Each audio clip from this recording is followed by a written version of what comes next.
Suspense.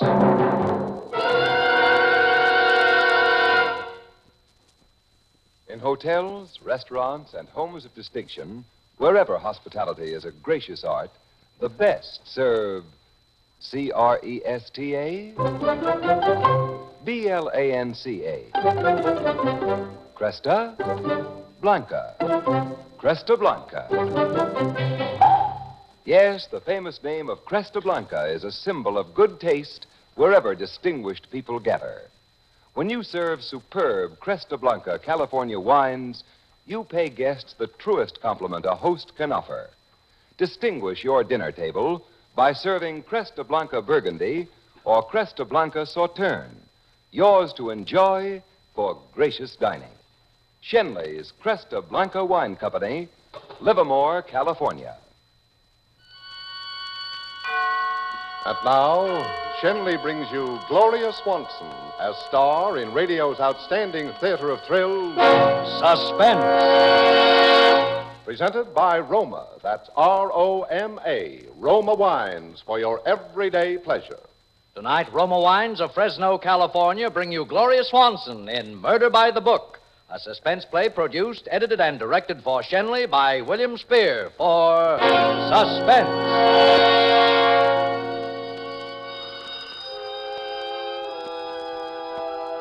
I must have been asleep. At first I thought it was one of those dreams. And then I realized the phone was really ringing. I seemed to remember. It had rung before and I hadn't answered it. But maybe it had been only this once, ringing a long time. Because just as I got there, it stopped. Hello? Hello? I suppose I'd had one of my spells. I never could remember very well just after them.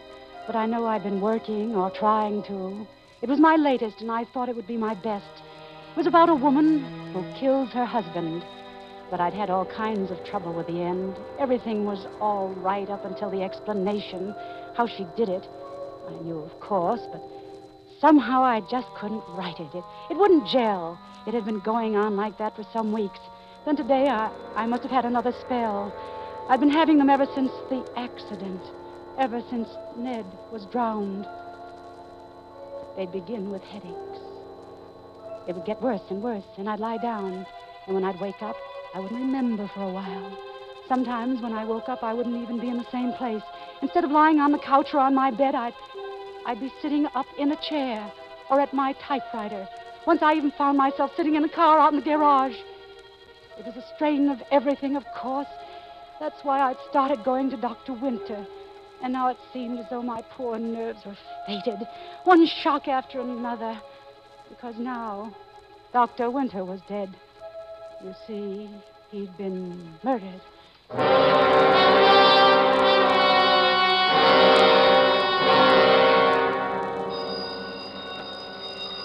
Yes? Emily? Yes? This is Harry Bailey. Where have you been? Why, I've been right here, Harry. Well, why don't you answer your phone? I've been trying to get you all afternoon. Oh, I must have been asleep. Oh. Well, how's the book coming? Oh, not very well, I'm afraid, Harry. Still stale, huh? I guess so. I'm awfully sorry, Harry. I know I promised it to you weeks ago, but... Forget it. Those things happen. Listen, Emily, I've got a great little proposition for you. It'll make you some money, it'll get your mind off the book for a while, and it'll be worth $1 million worth of publicity for us. Oh, what's the catch? Well, I was talking to young Hayes. He practically runs the old man's newspaper chain for him now, you know. And he wants you to cover the Winter case for the whole syndicate. Oh... Now, wait a minute, before you make any snap judgments. In all the time I've been your publisher, I've never given you a bum steer yet, have I?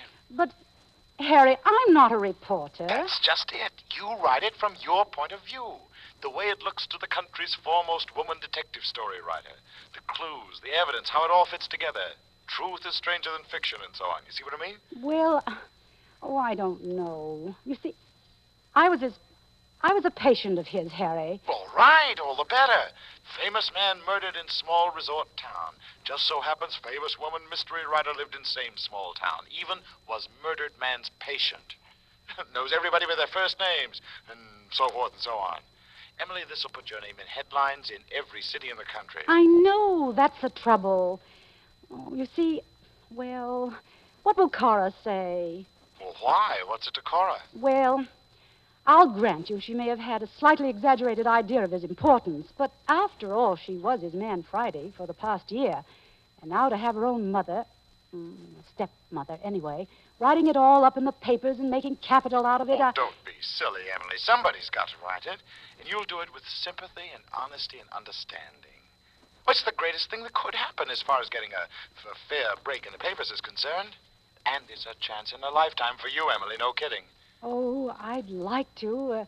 As I say. All right, Harry, I'll do it. Had a girl. Now, listen, I'll have Hayes draw up the contracts right away. Anything you say, Harry. Swell. I'll be in touch. Night now. Good night, Harry. Hello, Mother. Hello, darling. Who was that? Harry Bailey. He wants me to cover the winter case for the Hayes Syndicate. He what? I told him I would. Oh, Mother. Oh, Mother, how could you? Why not, Cora? Because it's bad enough that he's dead without dragging it through the papers all over again. But it will be in the papers anyway, darling. And as Harry says, at least I can give it sympathy and understanding. Sympathy and understanding. Like Cora.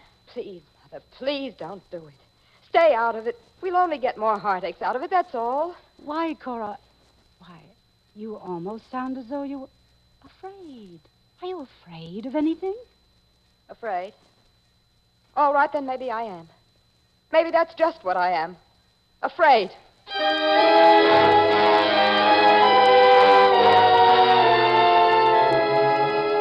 I had never really understood Cora. She was Ned's child, not mine. I was only her stepmother. Not that we weren't the best of friends, but she'd always been a little strange. More like her mother, I imagine. And then the shock of losing Ned, and this on top of it. There were times when she seemed almost in a daze. It was hard to blame her. The next day, Harry phoned to say the contracts were all in order, and I was to report to Lieutenant Hahn of the Homicide Bureau, who would permit me to interview the girl they were holding for the murder, and in general act as my guide, philosopher, and friend. But upon appearing at his office, I found a gentleman with his hat on his head and his feet on his desk, who didn't bother to remove either, and merely stared at me. Something? I'm Emily Carlyle. I was told to report to you. You're Lieutenant Hahn? Uh-huh. I was told that you would sort of show me the ropes. Mm-hmm. I deduce from your attitude that you are not particularly pleased by the prospect. I cannot tell a lie. You deduce right. Well, isn't this nice? We're not going to get along. Oh, I wouldn't say that, Miss Carlyle, or is it Mrs.? Miss. My married name is Wales. I was married to Ned Wales, you know. Ah. Suppose we clear the air a little, Lieutenant. I take it the barrier between us is the old one of professional versus amateur, dealer in fact versus dealer in fiction, and you disapprove of fiction? No, I got nothing against detective stories or detective story writers. I even read them myself once in a while, for laughs. Well, that is encouraging. What? To find that you can not only read, but laugh. Okay. Then just what is the difficulty, Lieutenant? I don't like to see people tried in the newspapers. I have no intention of trying this girl. What's her name? Claire Ogilvy. I have no intention of trying her. All I want to do is present the facts, tell the story. Uh-huh. Well, I guess you want to see her, don't you? Among other things, yes. Unless, of course, you have something better to do. Oh, no. You're my assignment from now on. I'm in the doghouse. Well, I can think of less appropriate places. Okay. Why? This is a big case. National sensation, special prosecutors, hullabaloo in the papers, special feature writers like you. Yes? And I'm in a minority of one around here, so nobody likes me. Stop being cryptic, Lieutenant. What are you driving at? They got a big thing on their hands, and they want a conviction. I don't agree. About what? About the girl. You see, I think she's innocent.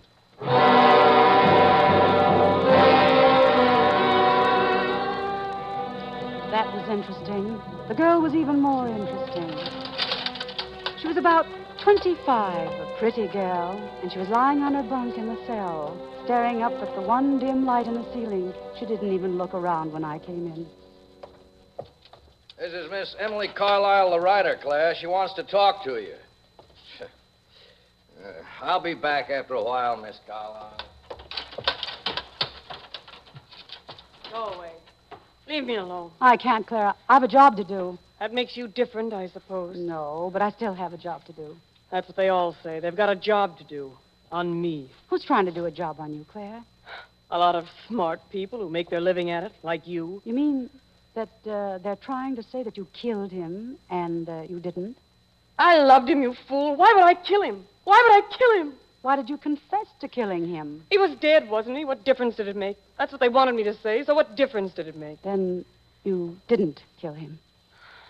All right. I killed him. That's what you want me to say, too. All right, I killed him. I don't want you to say anything, dear. I just want to know what happened. He was killed. Murdered. That's what happened. They say you quarreled with him. I dug my nails into him. I wanted to hurt him. There was blood on my dress, and so I burned it, and they found that. Then when I heard what had happened, I ran away, and they found me. Oh, they've got everything fixed just fine. They had a job to do, that's all, and they did it. And the sooner they get it over with, the better, and then everybody will be happy. Maybe even me. Why did you quarrel with him? Have you ever been in love with some man, and then one fine day you found out you were just the last of a long list of other women? Have you? Have you? Yes. As a matter of fact, I have.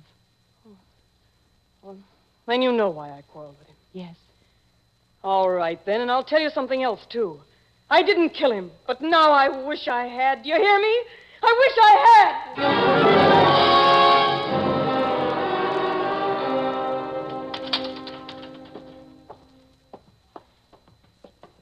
Well, I suppose she told you she killed him and you believed it. First she said she had killed him, and then she said she hadn't. You didn't answer the second part. She indicated you have certain evidence. Okay. Come in here. The DA's got the original sample, but pictures should give you a rough idea. What's that? Piece of a dress that was found under the bed. They match it to the dress she burned, more or less. And what's that plaster thing? Cast of tire marks. Did you read Dick Tracy? Oh, I've used plaster casts of tire marks myself in my books. But, they look a little vague. They are. You know something, Lieutenant? I'm inclined to agree with you. About what? About the girl. I think she is innocent. Oh, so you can write it from the whodunit angle, huh? Less asperity, Lieutenant, if you please, and a little more attention to detail. By the way, why is everyone so anxious to believe this particular girl did it? Because they think they can make it stick. Why look further? Because it's good for them. They make their reputations that way, just like your boss makes circulation. Let's face it. You and I know what Dr. Winter was like. There must be a dozen girls in this town who have just as much reason for killing him as this one. That's what I said. As for the confession, she's obviously an hysteric. Any good alienist could break that down. Oh, said that too? And as for this stuff, I don't know much about tires, but this dress pattern is as common as a cotton handkerchief. There must be 50 of them within a mile of where we're standing right now. Same goes for the tires. I've told them all that. Then there must be something wrong with your methods, Lieutenant. Now, what do we deduce from all this? I'll tell you what I deduce. What? There's a woman who's killed a man in this town. A murderess. A murderess that's still on the loose.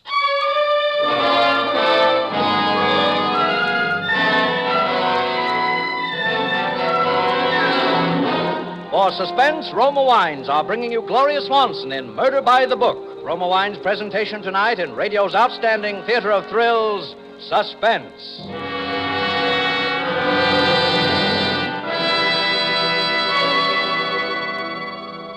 Suspense, radio's outstanding theater of thrills, is presented by Roma. That's R-O-M-A, Roma Wines. Those better-tasting wines from the world's largest reserves of fine wines. Vacation time is in full swing, and that means more time for baseball, tennis, golf, fishing, gardening. Whatever form of recreation you choose, here's a delightful way to cool off and refresh yourself. Just serve a tall, cool Roma wine and soda. Half-filled glasses with robust Roma California Burgundy, delicate Roma Sauterne, or any Roma wine. Fill up with ice and soda, sweeten to taste, then sip and be surprised. You'll agree with everybody that refreshingly delicious Roma wine and soda really is a treat that beats the heat. Treat your family to Roma wine and soda tomorrow. Serve Roma wine and soda whenever guests drop in, and all summer long. And for better taste, be sure you use America's favorite wine, Roma wine. R-O-M-A, Roma wine. And now, Roma Wines bring back to our New York soundstage Gloria Swanson as Emily Carlyle in Murder by the Book, a tale well calculated to keep you in suspense.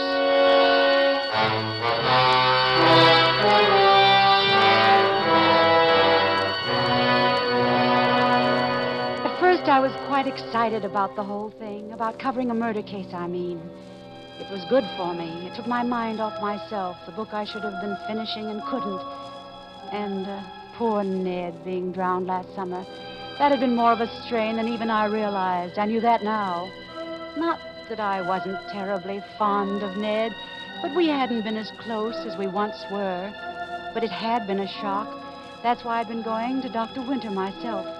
He'd as much as told me that the spells I had were a direct result of what happened to Ned. Oh, it shows you how tiny and yet how strange our little world can be here. Here I was, writing up the case of Dr. Winter's murder for the newspapers.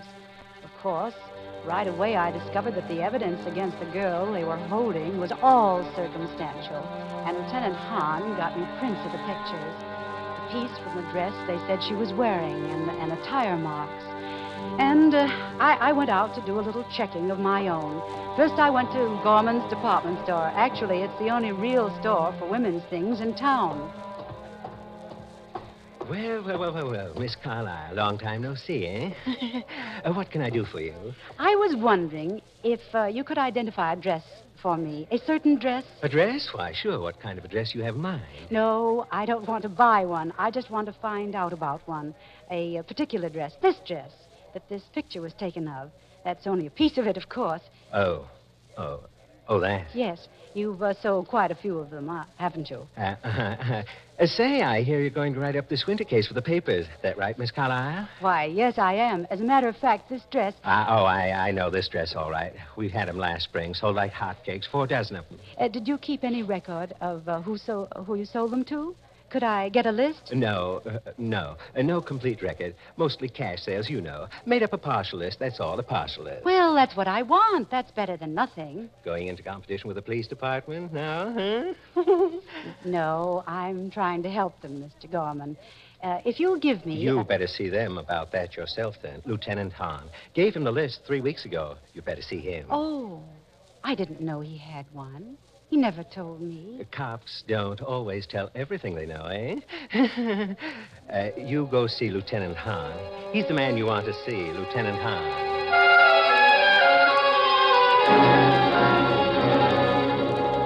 I felt a little silly. Why hadn't he told me? But then, of course, I had never asked him. My next stop was Morton's big service station on the corner of North and Main. They did practically all the tire business in town. How'd do, Miss Carlyle? Fill it up? Why, yes, I guess so. Oh, but I wanted to ask you something. Sure, Miss Carlyle. What is it? Well, you see this thing? Mm-hmm. It's the imprint of an auto tire, and I wondered... Oh, from the winter case, huh? The cops was already in here. I heard you was working on the case, Miss Carlyle. In a way. And I was trying to find out about this tire, Well, that tire, ma'am, that's a 616 Goodstone. It's pretty new, too. You can see from this middle tread here, you see. I don't see how anybody could prove much by this here. Do you sell many of these? What did you call them? 616 Goodstone. Oh, yeah, plenty. That's what I mean. I don't see how you could prove much with that there tire. You find them on all kind of cars. I know, but... Look here, you got them on your own car, Miss Carlyle. Same kind, 616 Goodstone. Almost new, too. You see what I mean? Oh, yes. Yeah, I see. Yeah, plenty of them kind of tires around. Hey, you want that tank of gas now, Miss Carlyle? No. No, thank you. Never mind.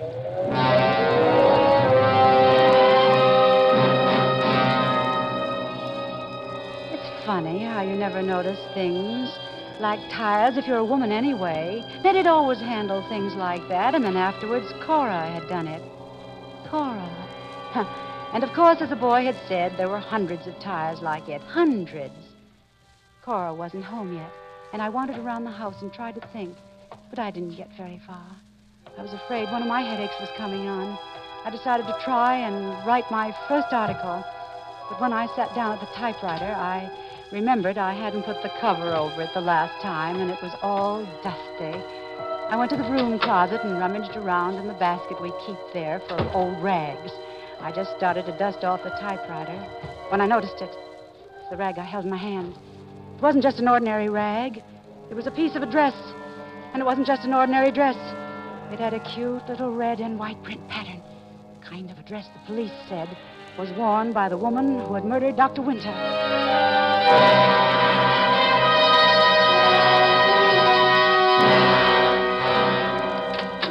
It was then I heard Cora coming in. Instinctively, I thrust the rag that was in my hand into the desk. Mother, you home? Oh, hello, darling. Been shopping? Oh, just a few odds and ends. What have you been doing? Oh, a little of this, a little of that. Cora, what about the car? Won't we be needing new tires pretty soon? Well, no, I had new ones put on all around only a little while ago. You remember? I'd forgotten. When was that? Oh, 6 weeks ago, anyway. Then it was before For what? the murder. Will you stop it? Do you have to go through with this thing, Mother? I think it's better for me to write it than some stranger, don't you? If you wish. But it's so different from what happens in stories. For instance, I can't even remember what we were doing the night it happened. Can you? We were home. Are you sure? Don't you remember? Isn't it silly? You had one of your headaches. I was in my room. You were in yours. Then I was asleep all evening. I suppose you were. But you don't know. You weren't with me. What a pity. I'll Well- start supper. Oh, Cora, Yes? whatever happened to that old print dress? It was yours, I think. What print dress? You know, with a red and white flowered print. You did have one like that, didn't you? I haven't seen it for quite a while. But it couldn't have just disappeared. The last time I saw it, you had it, and then I don't know what happened to it. I had it? Don't you remember? No. Would this be it, Cora? Oh. So this has all been a cross-examination, has it? There were certain things I had to know, Cora. Well, I won't stand for it, do you hear? You can do anything you like about yourself, but I won't let you drag me into it. I won't. You were in love with him, too, weren't you, Cora? Yes. Yes. Now are you satisfied? Yes, I was in love with him. I was in love with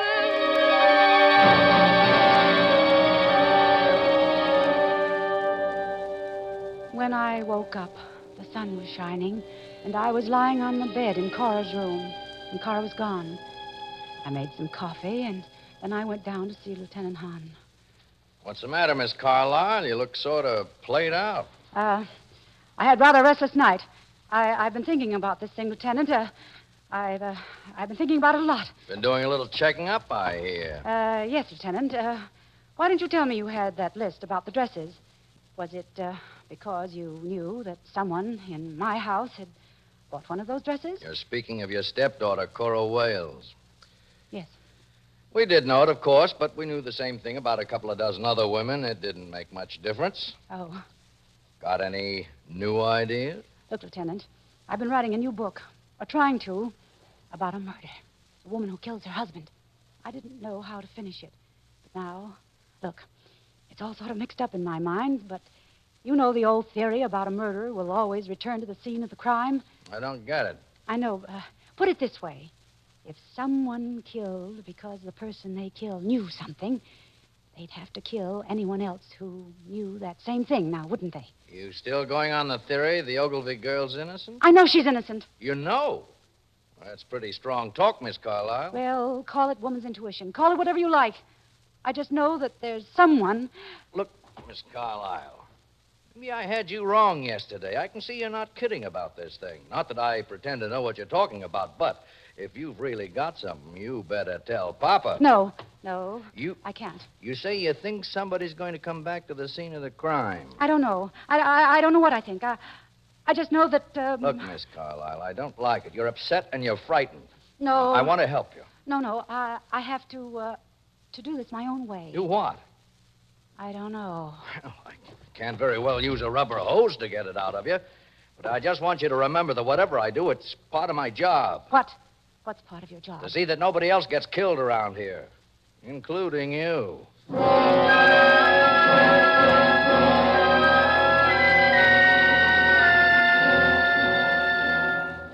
I could feel the headache coming on as I left his office. I almost ran to my car. All I could think of was that I had to get home before it happened. But it was coming over me awfully fast, faster than it ever had before. The house was empty. I threw myself on the couch and pressed my hands over my eyes. The pain was horrible, horrible. And then suddenly I had the feeling that I wasn't alone, that someone was standing there, standing over me. Someone I couldn't see. Someone who was crushing my brain, squeezing my temples in a kind of terrible, invisible vice. Someone who was trying to kill me.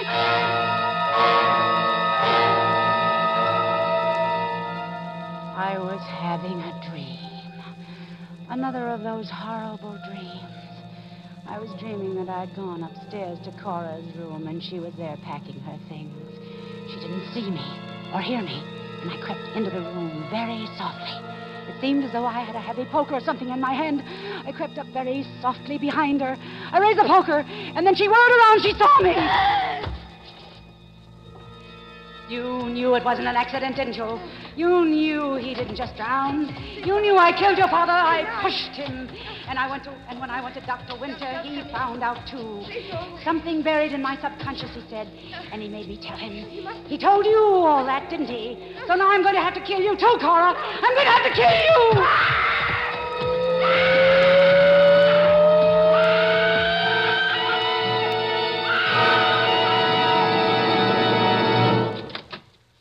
All right, Miss Carlyle, all right. You better come along now.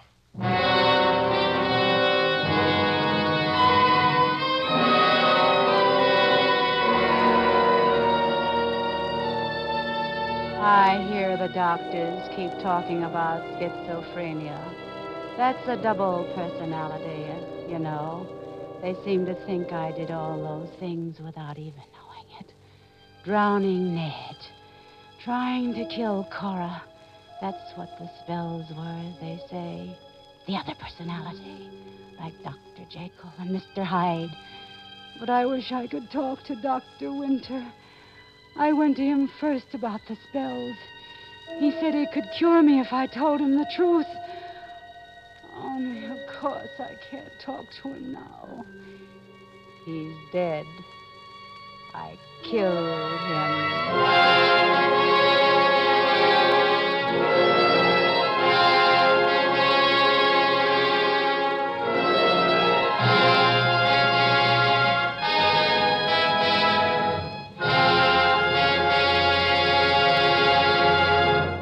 In just a moment, we will hear from Gloria Swanson, tonight's star of Suspense. Presented by Roma. That's R-O-M-A, Roma Wines, America's largest selling wines. Yes, more Americans enjoy Roma than any other wines. That's because Roma wines taste better. Taste better because Roma selects and presses only the choicest California grapes. Then these natural juices are guided unhurriedly by Roma master vintners and winemaking resources unmatched in America to full taste richness. These Roma wines are placed with mellow Roma wines of years before. And from these, the world's greatest wine reserves, Roma later selects for your pleasure. Treat your family and guests to the better taste of Roma California wines. For everyday use or for friendly entertaining, serve amber Roma sherry, ruby Roma port, or golden Roma muscatel.